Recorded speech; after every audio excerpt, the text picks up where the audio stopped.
How can we best design our day and week such that we properly rebel and manage our bodily desires? When it comes to hunger, it's important that you put a focus on eating healthy food and in the right proportions. Don't eat too much, don't eat too little, and eat the right kinds of foods. That doesn't mean that you never eat any junk food. I certainly do. I'm recording this on November 1st. Yesterday was Halloween, man, and let me tell you, I snacked on the treats that the kids didn't take. It's okay. But it can't be a main staple of your diet. So today, no, I'm not going to touch any of that stuff. A good rule of thumb, if you're new to this, have a cheat day a week, or have 2 cheat days a week if you're really new, where you can just eat junk. You can really eat whatever you want. But generally, try and have like 80% of your diet good, healthy food. And I'm not going to get into what constitutes good, healthy food, because that's a really big rabbit hole that we can spend hours on. However, I would also add that this is a very interesting tool that you might want to try. It's intermittent fasting. It's a tremendously valuable habit. I've been doing this for 6-7 years now at this point. Basically what this means is called intermittent fasting. If you missed that, you don't eat for 16 hours a day, and then you have an 8-hour eating window. So simply, for me, I keep it simple. I normally start eating around 12 o'clock or 2 o'clock, 2 p.m. or so, and then I stop eating at about 8 p.m. or maybe 9 p.m., 10 p.m., depending on when I started. But I try and have an 8-hour eating window. That doesn't mean I'm eating the whole time, but what it means is that's sort of the window that I'm able to eat, and then the other 16 hours, 8 of which I'm sleeping anyway, I am not eating. I know it sounds hard because you might be used to getting up and eating breakfast right away, but guess what? That's once you get into it, it's not that hard at all, and you can actually drink a little bit of black coffee. If you drink it black, you can have that while fasting, and it'll quench your hunger, actually. And I know what you're thinking, I know what you're saying, but isn't breakfast the most important meal of the day? Listen, who said that breakfast was the most important meal of the day? Where did you read that? Because you probably read it on a cereal box. That's marketing. That's the best, smartest damn marketing that anyone has ever done, because that's all people say is that breakfast is the most important meal of the day. Anyways, I digress. And I digest. Little joke there for you. This practice is a daily reminder, this intermittent fasting, that my hunger is not in charge. I am in charge. And I don't need to be eating all the time to be happy. It's good. It's good practice to do. I can't imagine ever stopping intermittent fasting. I've been doing it for 6 years now. I absolutely love it. It's great. Keeps me on point. It gives me like a success every day, because it means I haven't, if I don't eat until 12, that's a success. That means I fought hunger for, since I woke up. Exercising regularly is another great way of rebelling against the body. I highly recommend this. This is the Strong Stoic podcast, and part of what that means is that I'm a strength athlete and I love exercising.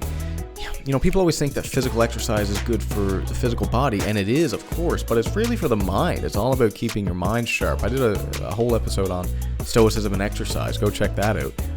5 days a week is a good rule of thumb. No, it doesn't mean you have to go sprinting up a hill 5 days a week. It doesn't mean you have to, squat 400 pounds every week or 5 days a week. It just means go out and get some exercise, 30 minutes to an hour, 5 days a week. That's a pretty damn good rule of thumb. Try and make 3 of them strength exercises if you can, or at least incorporate some resistance training into that. You don't need to go do 5 grueling CrossFit sessions 5 days a week, but get out and get moving. Go for a walk, lift some weights. Move regularly. Tell yourself you're going to do it, and do it. And if you do that, that's 5 out of 7 days, 5 days a week, where you're achieving something that's actually difficult. Imagine that. Imagine if you can look back in a year and say, God damn, for 5 days a week for the last year, I did something difficult. And if you're intermittent fasting, that's 2 things that are difficult. Those are 2 things that you're listening to right now that might be like, damn, that actually sounds pretty challenging. But anything is possible. You just have to develop the habits. When you choose to go to the gym regularly, you're reminding your body that your mind is in charge and that you don't care that it wants to be lazy. You know better. You're wise. You're virtuous. You're going to get up. You're going to do the work anyway. That's what a Stoic does. The body should be treated more rigorously that it may not be disobedient to the mind. Seneca. Finally, my last little piece of practical advice here. I hope you're taking notes. Finally, resist that pull to short-term pleasures, such as picking up your phone and scrolling through Instagram every 5 minutes. God damn, how many days have I wasted personally doing that? You have these days sometimes where you're always reaching for your phone. You're always you get that need, that desire to pick up Instagram. The reason you're doing that is because it gives you a little dopamine hit. and it gives you just a tiny little bit of happiness. And so when you're feeling a little bored and when you get down for 5 seconds, you grab your phone, you get a little dopamine hit. The problem with that, as the Stoics knew for a very long time, is that exhausts your dopamine circuits and it deregulates it to the point where you can't have a baseline of happiness in your life. So that's not a good idea to be doing that every 5 minutes. It's hard, I know, but there's some simple things you can try and do to make this easier. If you're struggling with this, which all of us do, let's be honest today, that have cell phones, we all struggle with being on it a bit too much. For one, don't charge your phone in your bedroom at night. Charge it in another room and get an alarm clock or place it in a room where you can still hear the alarm. This will stop the same thing as you scroll, because you get up in the morning, what do you want to do? You want to grab your phone and lay in bed and scroll. Well, that's two things. First, it'll stop you from laying in bed longer than you should. And second, it will save you time because you're not scrolling through Facebook. So there's 2 birds with 1 stone on that one. Likewise, try and not look at your phone about 45 minutes to an hour before bed. That light that screens give you, that actually keeps you awake at night. And it's more than that.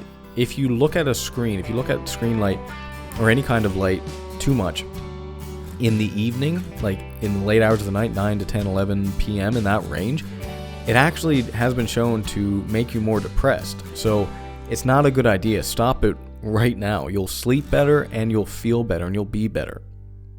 Stop trying to grab your phone every 5 minutes in the day, and try this. If you're struggling with this a lot,